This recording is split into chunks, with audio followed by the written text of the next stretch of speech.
Bismillah, walhamdulillah, wassalatu wassalam ala rasulillah.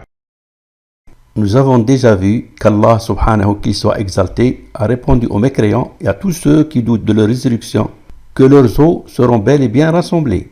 Et comme preuve de cette véracité, ce verset donne justement le nombre même de ces os.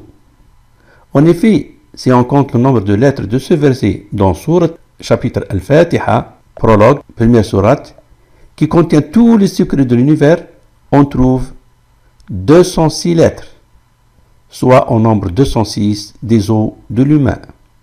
En effet, c'est ce que la science moderne a découvert. Le squelette humain adulte est composé de 206 os. Mais à cette affirmation du rassemblement des os, le Seigneur affirme qu'il est même capable de rétablir les extrémités des doigts. Opération plus difficile.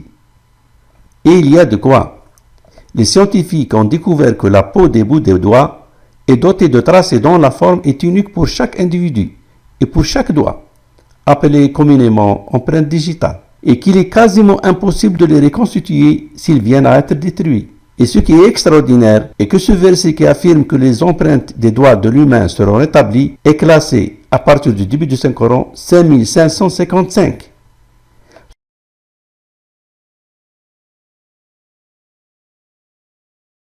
Soit exactement les 20 doigts dont est doté l'humain.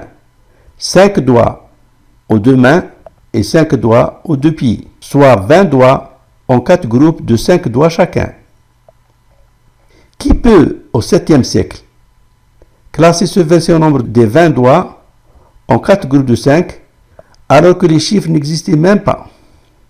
Et qui peut le faire alors que les versets appartiennent aux sourates, chapitres, dont le nombre de versets diffère d'une sourate à une autre, alors que pour avoir cette valeur de 5555, on a compté les versets de 74 sourates? Et qui peut protéger ce texte durant 14 siècles et protéger le nombre de ces lettres, afin que leur compte soit maintenu et avoir un résultat aussi juste?